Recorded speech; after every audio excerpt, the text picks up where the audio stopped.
একাত্তরে হয়নি সাজা, মুক্তিযুদ্ধ হয়নি শেষ, গর্জে ওঠো বীর বাঙালি, গর্জে ওঠো বাংলাদেশ, গর্জে ওঠো বীর বাঙালি,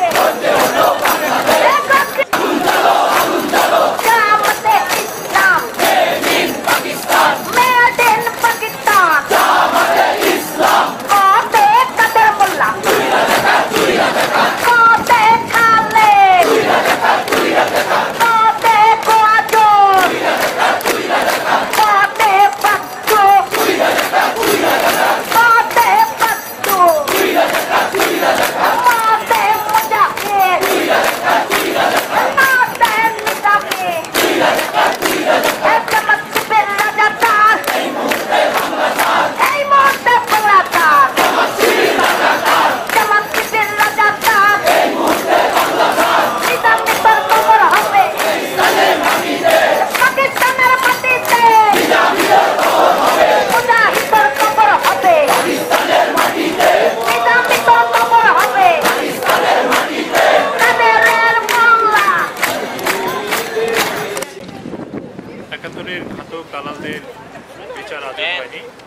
আন্তর্জাতিক গণমাধ্যমে এই বিচার প্রক্রিয়াকে নিয়ে অনেক ভুল এবং বিভ্রান্তিকর তথ্য প্রচারিত হচ্ছে।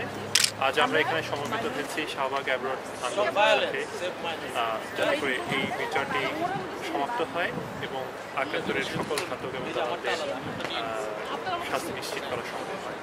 People were killed, 200,000 women were raped, and the criminals are still alive. They are running around killing even more people in the name of religion. This must be stopped. We are in full solidarity with Shahbag and we want to see the criminals brought to justice. আমি Shahbag support করছি, আমি appreciate করছি transparent on the contrary জামাত শিবিরকে অসংখ্য সমর্থন জানাই এবং আমি সাপোর্ট করি, ওনাদেরকে সম্পূর্ণ সাপোর্ট করি। আর সংখ্যালঘুদের উপরে সকল অত্যাচার যেন বন্ধ করা হয় সেই দাবি জানাই। একমত, এবং আমরা যেটা করতে পারিনি, আমি খুবই গর্বিত যে যে জিনিসটা আমরা হয়তো 42 বছরে করতে পারিনি, কিন্তু শাহবাগ প্রজন্ম আজকে উঠে দাঁড়িয়েছে। আমি তাদের সাথে সম্পূর্ণভাবে একমত। আমি চাই জামাত শিবিরের রাজনীতি নিষিদ্ধ করা। যুদ্ধাপরাধীদের বিচার করতে আমাদের কেন 4 বছর লাগবে? কেন আমরা 9 মাসে সম্পন্ন করতে পারি না? আমার প্রশ্ন, কেন সরকার এত সময় নিচ্ছে? আর কোন আন্তর্জাতিক আইনে তারা আমাদের বাঙালিদের হত্যা করেছিল 1971? সরকারকে বলবো যথাশীঘ্র এই সব ঘৃণ্য অপরাধীদের বিচার সম্পন্ন করতে। আমরা 42 বছর অপেক্ষা করেছি, আর নয়। শাহবাগ চত্বরের মধ্যে একাত্মতা ঘোষণা করছি এবং অবিলম্বে সংখ্যালঘু নির্যাতনের প্রতিবাদ করছি এবং 71-এর যুদ্ধাপরাধী তাদের অবিলম্বে সর্বোচ্চ শাস্তি প্রদানের জন্য দাবি জানাচ্ছি। জয় বাংলা। বিনিময়ে যে স্বাধীনতা আমাদের, সেই স্বাধীনতার প্রতি সম্মান রেখে আমি বলতে চাই তারা যেন শেষ পর্যন্ত যুদ্ধ করে, যতদিন না পর্যন্ত রাজাকার এই বাংলাদেশ থেকে না যায়। Protect secular democracy in Bangladesh.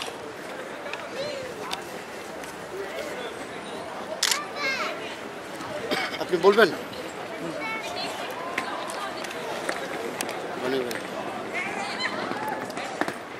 পতাকা যারা আজকে পোড়াচ্ছে এবং আমাদের শহীদ মিনার যারা ভাঙচুর করছে, শহীদ মিনারের জোতা মারছে, আজকে সেই রাজাকারের বংশধরদের বাংলাদেশ থেকে সাথে সাথে তাদেরও বাংলাদেশ ছাড়ার জন্য, বাংলাদেশ ত্যাগ করার জন্য আমি আজকে জোর দাবি জানাচ্ছি।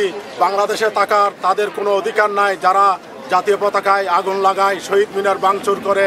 আমি আজকের এই র্যালি থেকে জোর দাবি জানাচ্ছি সেই রাজাকারের বাচ্চারা যাতে বাংলাদেশ থেকে নিচ্ছিন্ন করা হয়, এইটা আমার।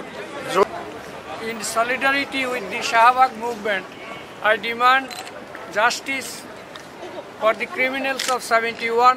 They are still continuing their misdeeds against humanity, especially the students, the journalists, the progressives and the minorities.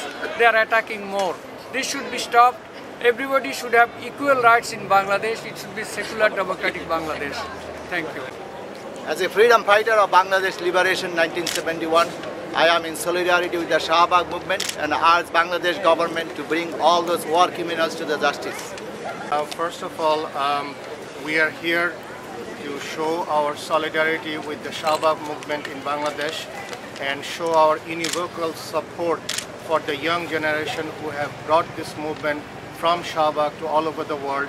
Shahbag Abroad is one of those initiatives, and we are here at Harvard Square, Cambridge to show support. We believe that until that every single war criminal of 1971 is tried in Bangladesh, we won't be able to serve justice to 3 million people.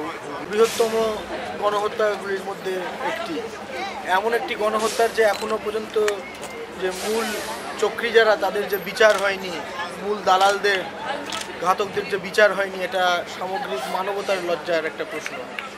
একই সঙ্গে এই ঘাতক দালালরা আজ গণপ্রজাতন্ত্রী বাংলাদেশে যে নতুন করে তাদের চক্রান্ত নোংরামো এবং প্রগতিশীল স্বাধীনতা বিরোধীদের নিঃশ্বাসের বিশ্বাস পেয়ে বাংলাদেশের বাতাসকে আর কলুষিত হতে দেখতে চাই না, এই একটাই দাবি।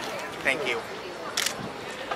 আন্দোলনের শুরু হওয়ার পর থেকে যারা আন্দোলন ত্যাগ এবং তিতিক্ষা অনেক ত্যাগ স্বীকার করেছেন তাদেরকে ধন্যবাদ জানাই, এবং পাশাপাশি আমি এই ডেমনস্ট্রেশনের পক্ষ থেকে যারা এই পর্যন্ত নিহত হয়েছেন শাহবাগ আন্দোলনে তাদের রুহের মাগফিরাত কামনা করছি।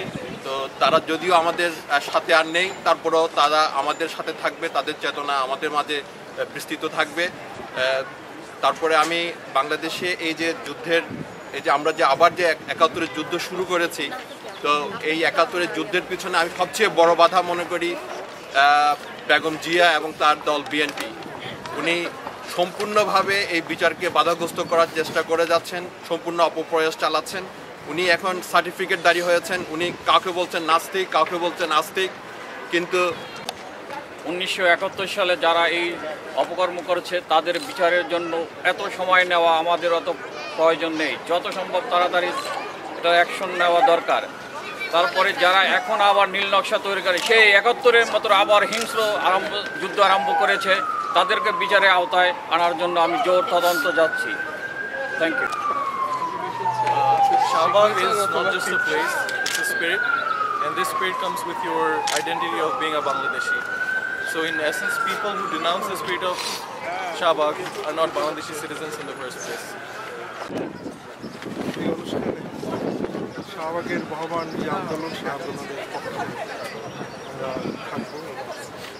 To support Shahbag and the protest, though we did not have the chance to be in the war, to participate in the war, but I feel like we are right now, it's a kind of war for us to have freedom, to be Rajakar Mukto, to our country the best that we can give them.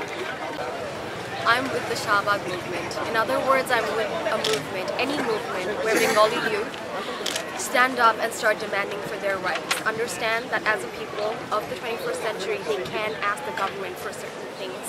As a nation, we have the right to demand the justice for all that the war criminals have done to us as a people. So for any young people asking for rights, I am with that movement. আজকে এই Harvard স্কোয়ারে আমরা এসেছি শাহবাগে প্রজন্ম চত্বরে যে নবজাগরণের যে বাঙালির নতুন জন্মের সৃষ্টি হয়েছে এবং তার থেকে যে আন্দোলনের সূচনা হয়েছে সেই আন্দোলনকে সমর্থন জানাতে। আমরা ৭১ সালে আমাদের ৩০ লক্ষ শহীদ, ২ লক্ষ মা বোনের সম্ভ্রমের বিনিময়ে যে স্বাধীনতা, আমরা আজকে হার্ভার্ড স্কোয়ারে এসেছি শাহবাগ আন্দোলনকে সমর্থন জানাতে। আমরা মনে করি যে শাহবাগ আন্দোলন যে আদর্শিক কারণে শুরু হয়েছিল, তরুণ প্রজন্ম যে আদর্শ নিয়ে শাহবাগ আন্দোলন শুরু করেছিল, আমরা আজকে শাহবাগ আন্দোলনের প্রায় ১.৫ মাস পরেও আমরা সেই আন্দোলনে আমাদের সমর্থন জানিয়ে যাব, এবং আমরা এই সমর্থন অক্ষুণ্ণ রাখবো যতদিন না পর্যন্ত এই যুদ্ধাপরাধীদের বিচার সম্পূর্ণ হয় বাংলাদেশের মাটিতে। যে ৭১-এর ঘাতক যারা দালাল, যারা আমাদের লাঞ্ছিত করেছে, আমাদের মুক্তিযুদ্ধের বিরোধিতা করেছে এবং এই ৩০ লক্ষ মানুষের মৃত্যুর জন্য যারা দায়ী সরাসরিভাবে, তাদের বিচার আমরা দাবি করছি এবং বিচার প্রক্রিয়া চলছে। যেভাবেই অগ্রসর হোক না কেন, এটা একটা চূড়ান্ত পর্যায়ে একাত্তরে